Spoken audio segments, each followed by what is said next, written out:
Dalam dunia kamu menderita penganiayaan, tapi kuatkan hatimu.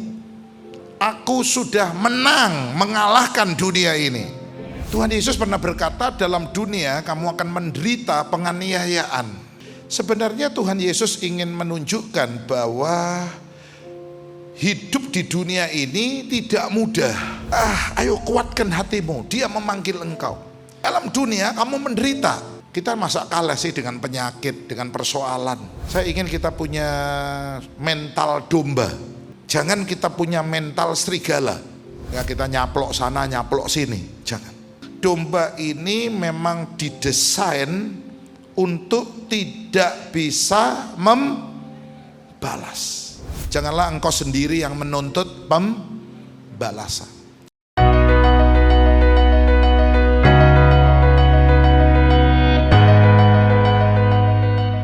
Silakan duduk Bapak Ibu, Shalom. Minggu depan jam 7 seperti ini dilayani Pak Daud Tony ya, dengan doa kesembuhan. Bapak Ibu, Yesus pernah berkata dalam Matius pasal 10, lihat aku mengutus kamu seperti domba ke tengah-tengah serigala. Ya, kalau kita nggak ngerti ayat ini, seolah-olah Tuhan itu jahat banget ya. Kenapa ditaruhnya di tengah-tengah serigala? Domba ini ya, kalau anak singa ditaruh di tengah serigala mungkin nggak ada masalah ya. Kalau anak beruang mungkin ditaruh di situ is okay. Tapi ternyata anak domba di tengah-tengah. Sebenarnya Tuhan Yesus ingin menunjukkan bahwa hidup di dunia ini tidak mudah. Kau nggak dengar amin? Hidup di dunia ini ternyata tidak gampang, sulit hidup di dunia ini. Ya. Tuhan Yesus pernah berkata, dalam dunia kamu akan menderita penganiayaan. Saya nggak janjian dengan Bu Levi Supit ya, yang hari ini 4 kali khotbah. Tadi waktu saya dengar jam 5 saya kaget, kok sama? Ya, dalam dunia kamu menderita penganiayaan. Tapi kuatkan hatimu. Aku sudah menang, mengalahkan dunia ini. Yohanes 16:33. Kuatkanlah hatimu. Nyanyian lama. Lewati semua persoalan. Saya ingat waktu Bartimius teriak-teriak memanggil Yesus. Yesus anak Daud. Ya, murid-murid nengking. Murid-murid marahi dia dan memberangus mulutnya dan berkata, hei diam kamu. Enggak diam tak tapui kon, ayo diam. Mungkin kasar begitu. Tapi ketika Yesus berhenti dan berkata, panggillah dia. Yesus itu mau berhenti. Janganlah Tuhan lalu berilah Yesus gak lewat terus, Yesus berhenti dan berkata panggil dia, panggil Barti. Murid-murid Yesus sekarang jadinya berubah. Tadinya marah-marah, ya, memberangus mulut, tiba-tiba bilang gini, kuatkan hatimu. Sekarang jadi rohani, ya. Tadi rohana, saudara. Ya, wah, ayo kuatkan hatimu. Dia memanggil engkau. Dalam dunia kamu menderita. Coba baca Yohanes 16 ayat 33. Ya, ini sama dengan pernyataan aku mengutus kamu seperti domba ke tengah-tengah serigala. Kita baca 2, 3. Semuanya ini kukatakan kepadamu supaya kamu beroleh damai sejahtera dalam aku. Dalam dunia kamu menderita penganiayaan, tetapi kuatkan hatimu, aku telah mengalahkan dunia ini. Yang percaya katakan amin. Tuhan janji kemenangan, Dia jamin buat kita. Kemenangan sudah dijamin. Ya. Jadi sebenarnya kalau musuh yang terakhir sudah dikalahkan namanya maut. Kita masa kalah sih dengan penyakit, dengan persoalan. Ya. Karena udah ada jaminan yang terakhir kalah, dimenangkan oleh Yesus. kita pasti menang pada akhirnya. Amin. Nah, saudara, dan satu hal yang penting bahwa domba ini tidak pernah, ya, saudara-saudaraku, diciptakan untuk membalas. Nah, ini penting ini. Domba ini, ya, saudara-saudara, tidak pernah dibuat, atau pakai istilah kalau mobil itu diapakan? Didesain untuk membalas. Karena domba tidak punya senjata sama sekali. Giginya pun nggak tajam, kukunya pun nggak ada, tanduknya pun nggak. Ya, kalau kambing masih bertanduk, saudara. Jadi domba ini memang didesain untuk tidak bisa membalas. Ini domba, saudara. Saya ingin kita punya mental domba. Katakan amin. Jangan kita punya mental serigala.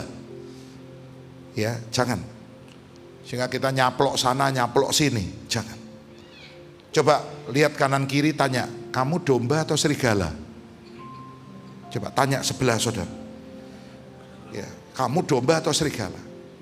Lalu bilang, coba buka maskermu. Jangan-jangan kamu domba berbulu serigala. Serigala berbulu domba kamu ini. Enggak ya? Semua domba di sini. Amin. Yang domba tepuk tangan, saudara. Memang didesain untuk tidak bisa membalas. Ini penting ya. Saya nggak tahu nih. Saya ini mestinya nggak khotbah ini. Malam ini mau khotbah tentang mengerumuni Yesus atau mengerumuni Harun. Udah siap khotbahnya udah. Dan belum pernah dikhotbahkan jam terakhir ini. Tapi kok digerakkan. Ya, saya ini khotbah ini pokoknya ngalir aja. Tuhan mau bawa kemana ya saya sampaikan. Ya. Nah, saudara, domba ini membiarkan gembalanya yang membalas. Bilang amin. Dia biarkan gembalanya, bukan dia. Ya. Tuhan pernah, Rasul Paulus pernah berkata dalam Roma 12, ya, pembalasan itu adalah hakku, kata Tuhan. Tuhan yang punya hak untuk membalas, saudara. Ya, itu definisi kasih di Roma 12, ya, ayat 9 sampai 21, di tengah-tengahnya ada ini. Janganlah engkau sendiri yang menuntut pembalasan. Coba baca ya, Roma 12 ayat 19, langsung aja. Kita menghemat waktu. Roma 12, 19. 2, 3. Saudara-saudaraku yang janganlah kamu sendiri menuntut.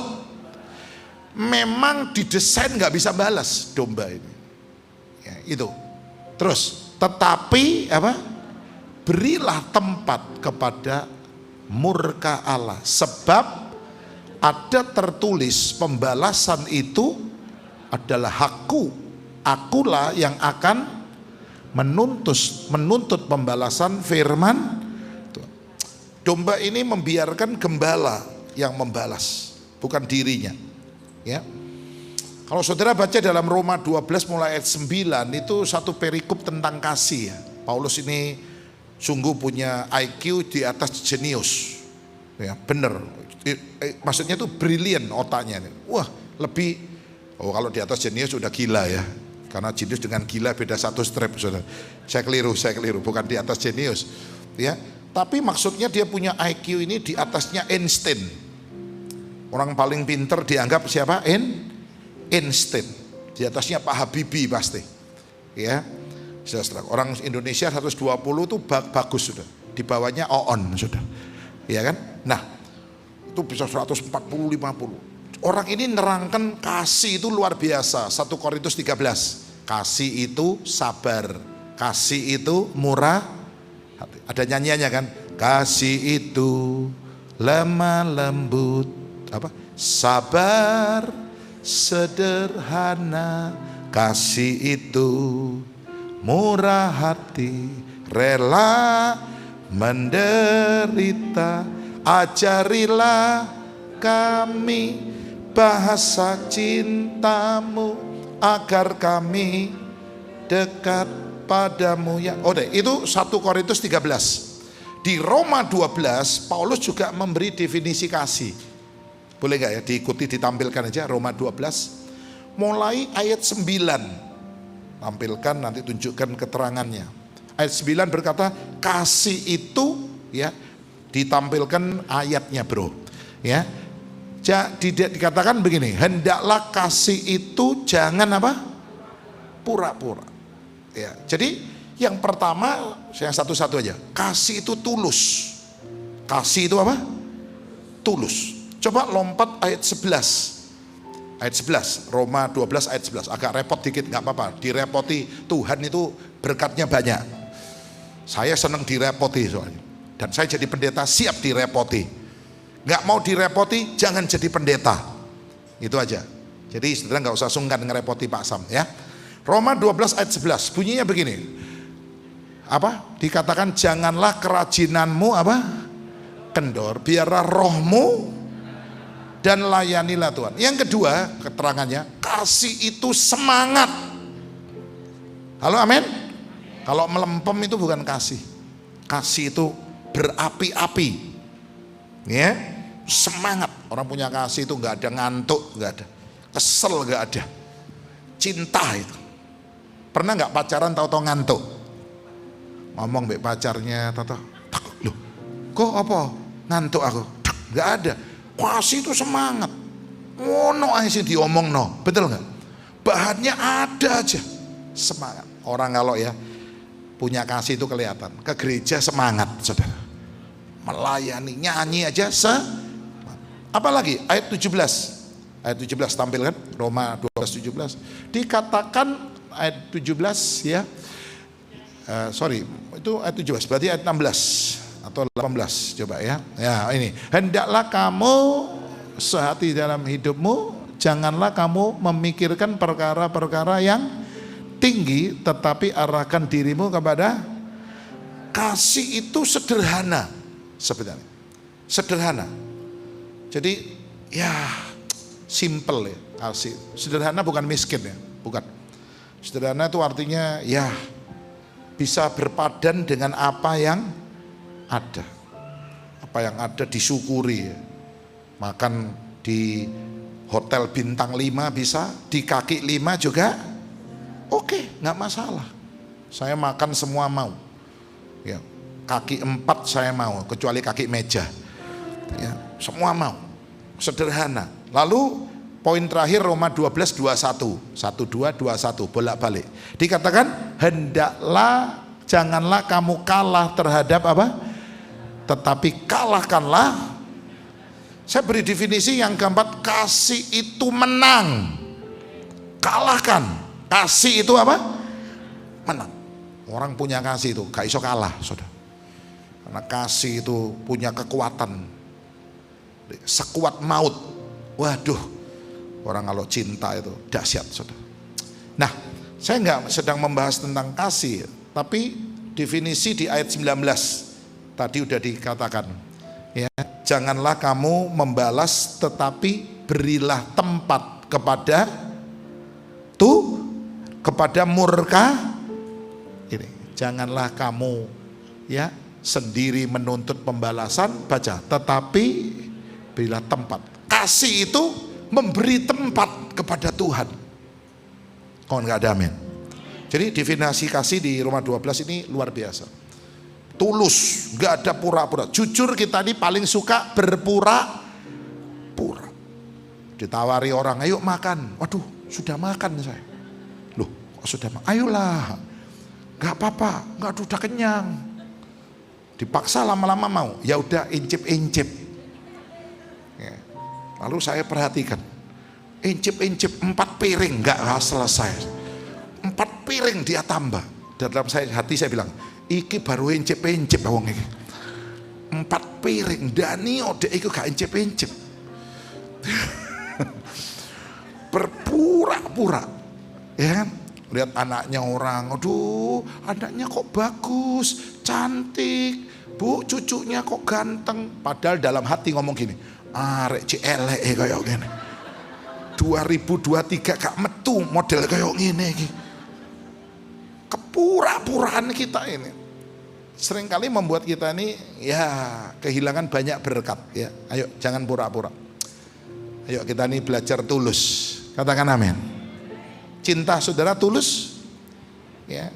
Apakah engkau mencintai istrimu, suamimu karena uang, karena dia kaya, karena dia cantik? Nanti kalau udah nggak cantik nggak cinta. Kalau udah nggak punya duit nggak cinta, berarti nggak tulus. Itu janji nikah ya. Aku menerima engkau dalam keadaan apapun, kaya atau miskin, ya, sehat atau sakit, ya. Disampaikan kan janji itu, ya, dalam keadaan apapun, berkelimpahan atau berkekurangan. Jadi ketulusan itu dilihat pada waktu ya mengalami sesuatu yang nggak enak, ya. Ayo saudara kita belajar tentang kasih. Domba ini tidak pernah membalas, dia beri tempat kepada kepada sang Saya contohkan Yusuf itu domba. Yusuf ini domba. Saya itu waktu saudara-saudaranya takut ya, kalau Yusuf nanti membalas kejahatannya mengerikan loh. Yusuf itu ditelanjangi, dimasukkan sumur, dijual sampai jadi orang asing, ya, masuk penjara, tapi akhirnya jadi raja. Tuhan itu ya memberi kita sesuatu yang indah pada waktunya. Kalau sekarang masih nggak enak, ya bersabar, masih proses. Katakan amin. Filmnya belum selesai. Kalau film belum selesai, lakonnya menang atau kalah? Kalau filmnya belum selesai, lakonnya menang atau kalah?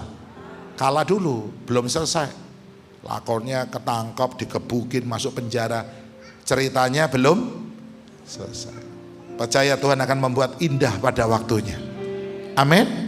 Nah, Yusuf pernah ngomong begini, waktu saudara-saudaranya datang setelah Israel mati, Papa Yakub mati, mereka pikir wah Yusuf pasti berubah udah. Kalau dulu ada papa sungkan sama papa, nggak enak sama papa, tapi papa udah nggak ada, pasti Yusuf akan merencanakan kita ditangkepin semua, masukin penjara semua, balas dendam. Ternyata Yusuf bilang gini, pengganti Allahkah aku ini? Dengan kata lain dia bilang, aku bukan Allah yang harus membalas kejahatanmu. Benar-benar Yusuf ini domba. Semoga yang ada di sini semua domba-dombanya Tuhan, bukan kambing. Amin. Dan juga bukan dombing, setengah domba setengah kambing. Coba baca Kejadian 50. Yusuf berkata kepada saudaranya, aku bukan pengganti Tuhan. Yusuf 50 ini terakhir ya, di depan Keluaran ya, pasal udah terakhir, udah mentok di kitab Kejadian ya.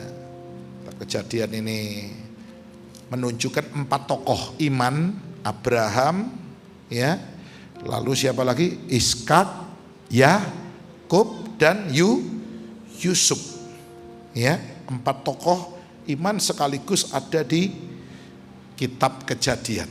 Kejadian ini bagus, lain kali bikin pendalaman Alkitab, kitab Kejadian ya. Ayo kita baca Kejadian 50 ayat 19. 2, 3. Tetapi Yusuf berkata kepada mereka, janganlah takut, sebab aku inikah pengganti Allah. Semua baca. Memang kamu telah, ayat 20, memang kamu telah mereka-rekakan yang jahat terhadap aku, tetapi Allah telah mereka-rekakannya untuk kebaikan, dengan maksud melakukan seperti yang terjadi sekarang ini, yakni memelihara suatu bangsa yang besar. 21 terakhir. Jadi janganlah takut, aku akan menanggung makanmu dan makan anak-anakmu juga. Demikianlah ia menghiburkan mereka dan menenangkan hati mereka dengan perkataannya. Yang percaya katakan amin ya. Jadi Yusuf bilang, aku tuh nggak mungkin balas kamu gitu. Aku ini domba. Aku bukan Tuhan, sang gembala, aku ini dombanya. Jadi aku nggak akan balas. Ya, semua yang dirancangkan, yang jahat diubah Tuhan mendatangkan kebaikan. Roma 8:28. Ya, Allah turut bekerja dalam segala sesuatu untuk mendatangkan. Jadi Allah turut bekerja, artinya bukan Allah kerja sendirian. Ya. Allah ngajak kita kerja sama. Kok nggak ada amin? Coba Roma 8:28 bunyinya gimana? Tampilkan aja, sudah nggak usah buka, tampil di sini. Ya, dikatakan, ayo sama-sama kita tahu sekarang bahwa Allah turut bekerja dalam segala sesuatu untuk mendatangkan kebaikan. Semua, segala sesuatu yang jahat pun diubah jadi Allah turut bekerja. Kata turut bekerja berarti Allah nggak kerja sendirian. Allah mau kita kerja sama. Katakan amin. Kita nih jangan mau jadi Kristen tuh saenake dhewe ya. Wis kabeh serakno Tuhan. Tuhan wis terserah Tuhan wis. Tuhan nggak mau, ya. Tuhan pelihara burung Tuhan nggak pernah pelihara burung dalam sangkar. Wis kon menengo ya. Nang omah kon karek buka mulutmu. Enggak, Tuhan enggak pelihara begitu. Tuhan suruh kamu terbang. Ada kerja sama. Nanti Tuhan kasih makan, pasti. Halo, amin. Ojo nang omah terus saya. Tuhan nanti pelihara saya. Burung, perhatikan burung enggak kerja Tuhan pelihara. Aku nang omahe. Loh, enggak boleh. Ya, dikubur Lazarus, Tuhan suruh orang-orang membuka pintu kubur. Untuk bangkitkan Lazarus, Tuhan bilang buka pintu kuburnya. Yang buka pintu kubur siapa? Orang-orang atau Yesus? Orang-orang atau Yesus? Yesus bisa nggak sekalian buka pintu kubur? Bisa nggak Yesus teriak gini, pintu nggak usah dibuka, Lazarus mertua kon. Toto Lazarus keluar mencolot dari batu. Bluk. Bisa? Bisa. Apa angele? Atau Yesus bikin akrobat, tahu-tahu batunya gak pakai remote buka dewe. Ya, orang bingung, kok gak ada remote ini, kok cuma buka? Ya Tuhan gak mau. Tuhan suruh orang-orang itu bukalah pintu kubur itu, buka, karena mereka bisa. Yang kita bisa kita kerjakan, yang kita gak bisa biar Tuhan yang kerjakan. Halo, amin. Tepuk tangan saudara. Jadi kita nggak boleh wis semua Tuhan aja wis. Oh, kita ki malas berarti. Tuhan turut bekerja. Sebab itu saya pernah bilang ya sama teman, kamu ku sing penting wis kerja wis. Opo ae? Gitu ya Pak Sam. Iya, cok malas. Cok nang omahe, kamu jual teh botol di pinggir jalan. Lek Tuhan berkati yo, teh botolmu ki rasane beda dengan teh botol di tempat lain. Loh, kok enak teh botol e? Mereknya apa? Loh, podo. Tapi lek ngombe nang kene kok seger. Antri orang beli teh botolmu, kamu jadi kaya raya. Kok diem? Kamu jual pisang goreng di pinggir jalan, ambil istrimu. Ya, itu di Jakarta itu ada. Suami istri orang Tionghoa, orang Chinese. Jual pisang goreng di pinggir jalan. Orang lihat, pasti enak iki, hauje iki ketokane. Orang mampir, 10, loh enak, langsung balik. 50, kaget dia, loh kayak apa? Besok balik, 100. Tak kirim Hong Kong, goreng setengah mateng. Hanya jual pisang, beli rumah miliar. Allah turut beri tepuk tangan buat Tuhan kita ya. Saudara malas di rumah terus, nggak mau kerja, nggak mau keluar, nggak mau usaha, ya gak iso oke, gak iso. Ya, hamba Tuhan sama, malas nggak mau cari jiwa, ya gerejamu sepi. Saya kerja terus, saya cari jiwa terus, saya terus kirim undangan terus, saya doa terus, Tuhan berkati, amin. Tuh Allah turut males ya, kau nasi teko, sepi gerejamu, semangat berusaha sambil berdoa, kasih karunia Allah, kemurahan Tuhan dinyatakan, wah sukses, ya. Oke, saya mau tutup begini ya, domba yang bagaimana yang bisa mengatasi serigala, ya. Coba dibaca lagi tadi Matius 10:18, kita belum baca tadi ya ayat pembuka. Lihat, ayo tampilkan, lihat aku Matius 10:18. Lihat aku, ya, ayo 2, 3. Lihat aku mengutus kamu seperti domba ke tengah-tengah serigala. Jadi domba ini adalah domba yang diutus. Lihat aku apa? Mengutus. Ini domba yang bisa mengatasi keganasan hidup di dunia tidak mudah, sukar. Tapi yang pasti dan pastikan, yang ngutus aku ke dunia ini Tuhan. Amin. Kalau Tuhan yang mengutus, siapa Tuhan yang mengutus engkau? Musa pernah tanya sama Tuhan, Tuhan nanti kalau saya ditanya yang ngutus kamu tuh Tuhan siapa? Lalu Tuhan memperkenalkan, aku adalah aku. I am is I am. Saya ini saya. Aku adalah aku ya. Tuhan yang kelihatannya nggak punya nama, ternyata dia punya nama di atas segala nama. Kelihatannya nggak punya nama, ditanya aku adalah aku. Nah, saudara-saudara, Tuhan yang ngutus kita ini siapa? Ingat, Tuhan kita itu singa dari suku Yehuda. Wahyu ya, lihat singa Yehuda.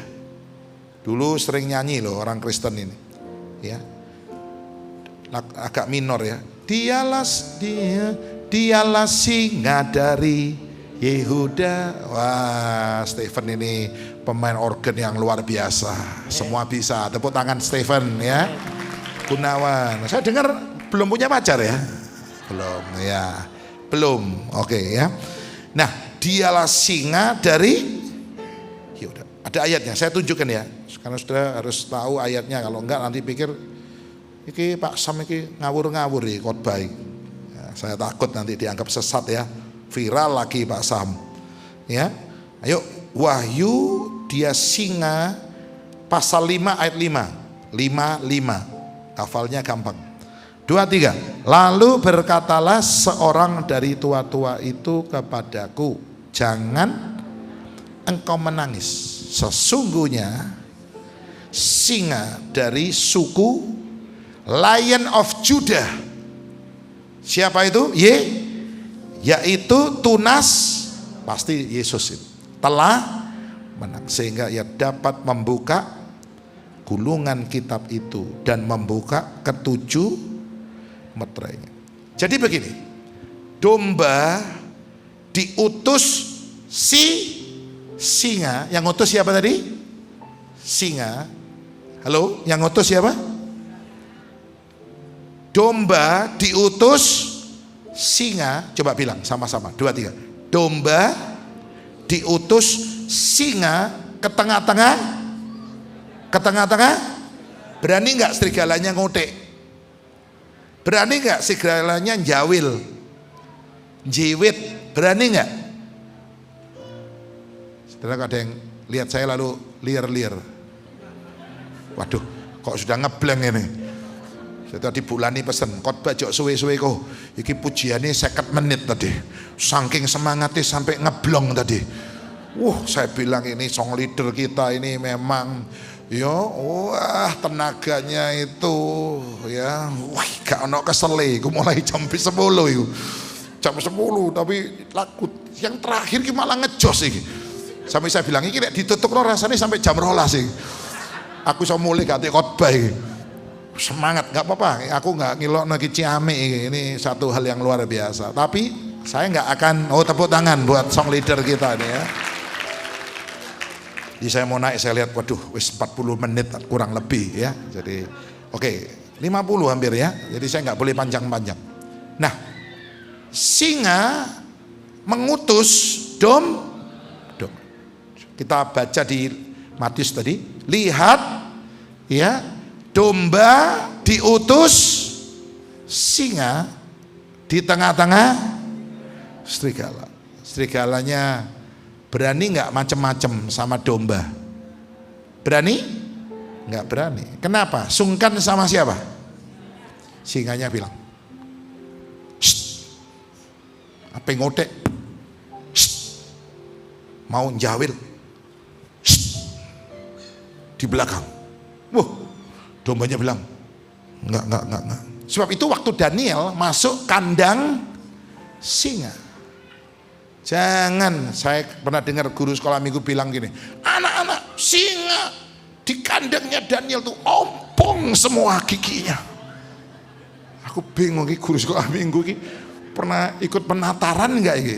Saya bilang ini celun guru sekolah minggu ini, ngawur ini ngajar. Kok iso ono singane gak duwe untu ompong? Iki ngarang tekon ndi. Singanya nih ganas. Kenapa nggak berani gigit apa? Daniel. Ada yang bilang nggak punya gigi sehingga Daniel cuma dikelamuti. Waduh, rusak ini, ngawur ini ngajarnya. Mengapa singa nggak berani makan Daniel? Karena di belakangnya Daniel ada siapa? Singa Yehuda. Amin. Singanya macam-macam. Lalu dingkluk singanya. Weh bos, nggak situ bos. Halo, amin. Tuhan mengutus kita di dunia ini. Nggak usah takut, saudara. Coba baca ayat penutup Yesaya 6. Ya, kalau ngomong diutus, saya ingat Yesaya pasal 6. Yesaya ini diutus, dan kita pun juga diutus di tengah-tengah dunia ini. Amin. Kita bisnis, kita bekerja, kita sekolah, kita melayani. Yesaya 6 ayat 8. Ya, Yesaya 6 ayat 8. 2, 3. Lalu aku mendengar suara Tuhan berkata. Semua baca. Siapakah yang akan kuutus dan siapakah yang mau pergi untuk aku? Maka sautku, sama-sama katakan, ini aku, utuslah aku. Ketika kita menjadi domba yang diutus, kita nggak usah khawatir. Ada singa Yehuda di belakang kita yang membuat serigala-serigala tidak berani berbuat jahat kepada kita. Halo, amin. Bilang, ini aku, utuslah. Jangan bilang, ini aku, utuslah dia. Ini rodok kurang ajar. Ini aku utus dia. Loh, ini aku utus aku. Mau diutus Tuhan? Oh, murid-murid yang diutus diberi kuasa. Amin. Diberi apa? Semua murid-murid yang diutus berdua masuk, diberi kuasa untuk menyembuhkan orang sakit, untuk mengusir setan dan sebagainya. Pastikan kita adalah utusan Tuhan. Saudara domba yang diutus di tengah-tengah. Terakhir, penutup.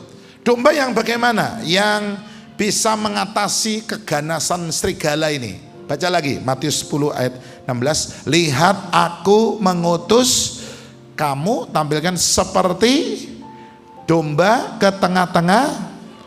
Sebab itu, semua baca, hendaklah kamu cerdik seperti ular dan tulus seperti, nah, domba yang punya kecerdikan dan ketulusan. Ya, ini harus cerdik ya. Seperti siapa? Kita jangan jadi ular, tapi harus cerdik seperti yang mengakui itu Tuhan. Tuhan ngakui memang ular itu paling cerdik. Tapi kita jangan jadi ular. Wah, Pak, wong iki bulet kaya ulo, Pak. Wah, ojo elek, dadi ulo elek, jelek. Tapi cerdik seperti, tahu nggak kecerdikan ular? Bagi ular tidak pernah ada jalan buntu. Itu ular. Karena ular jalannya gimana? Pernah tahu jalannya ular gimana? Ada ular jalannya lurus? Kalau yang lurus namanya kereta api. Ular jalannya gimana? Selalu ada jalan. Nyanyi. Saat seakan tiada jalan. Ular itu habis makan, dia tidur beberapa bulan. dia nggak pernah caplok, makan terus, dia mati. Makan kenyang, dia berhenti. Itu kecerdikan apa? Kita seringkali kurang pinter ya. Terus, lalu habis kita. Ular tidak pernah memakan mangsa yang dia nggak bisa makan. Saya ulangi, dia tidak pernah makan sesuatu yang dia tidak bisa telan. Ular kecil makan tikus, agak besar mungkin makan kucing, agak gede makan kambing. Ular agak besar lagi makan sapi. Jangan main-main, sapi itu makan sama ular.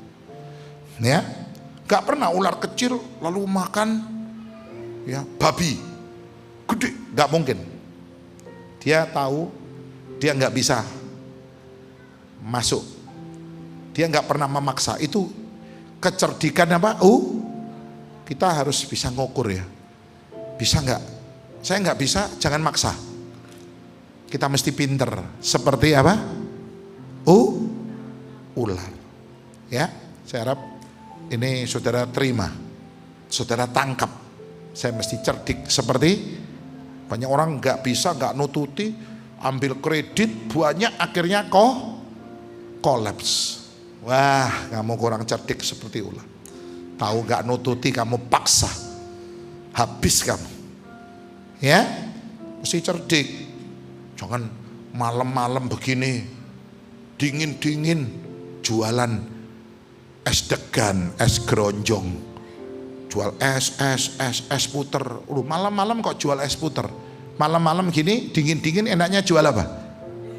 Ronde, tawa, anget, wedang jangan siang-siang panas kentor-kentor. Saudara jualan ya wedang jahe, saudara dianggap iki gak tepak iki, kurang pinter iki. Ya, ayo saudara, saya harap kita jadi Kristen yang cerdik. Mau cerdik? Harus tahu ya tempatnya. Seperti ini ya, ada satu tukang cukur rambut, capster. Ya, dia pengen memberitakan Injil, dia pengen bersaksi. Ya, langganan pertama dia potong selesai, dia nggak berani, mau ngomong nggak bisa. Wah, lolos. Langganan kedua dia mau ngomong lagi, ya, mau cerita tentang Yesus, di tengah dia motong, gak bisa keluar lagi. Aduh, ya gak punya keberanian. Langganan ketiga dia potong, lalu orangnya minta cukur jenggot, ditidurkan, dikerik, saudara. Dia ambil pisau, diasah. Tiba-tiba timbul keberanian. Dia tanya, Pak, apakah Bapak sudah siap untuk mati? Sambil ngasah pisau. Orangnya ngantuk, liar-liar. Dengar, siap mati. Dia lihat pisau, lari saudara. Sambil pakai apa? Tutupan, lari. Gila. Dianggap tukang cukurnya sudah mulai konsleting. Sambil bawa pisau tanya, Bapak sudah siap untuk mati? Wah, medeni. Ya, jangan. Itu kurang cerdik. Saya waktu ketemu pemain musik boleh naik. Mertua saya ini kan dulu bukan Kristen. Di rumahnya banyak sembayangan.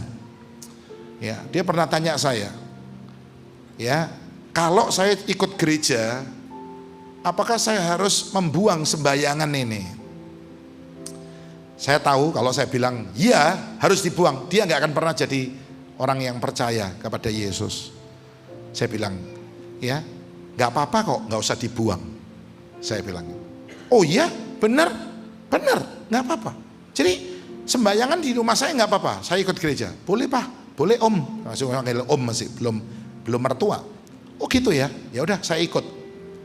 Padahal selama ini setiap kali ketemu pendeta, buang sembayangan ini, setan nih. Padahal aku fotonya bapak mbok engkonge, setan ini semua. Ngamuk dia. Iki orang tuaku, leluhurku, cari di setan pendeta itu. Ngamuk dia. Tapi waktu saya ya datang ke rumah, dia bilang, ya apa, boleh, ayo minggu tak jemput, ayo sama-sama. Ikut ibadah 1-2 kali ikut, terus ikut setiap minggu. Satu kali saya main ke rumahnya ya Bu Lani, ya saya kaget, loh sembayangannya mana? Saya malah tanya. Lalu istri saya bilang gini, Bu Lani belum jadi istri, sama papa sudah dikembalikan ke kelentengnya. Wah, saya bilang nggak apa-apa, malah diturunkan, dikembalikan. Dia akhirnya percaya Yesus, amin. Jadi butuh kecerdikan, nggak usah terlalu memaksa ya.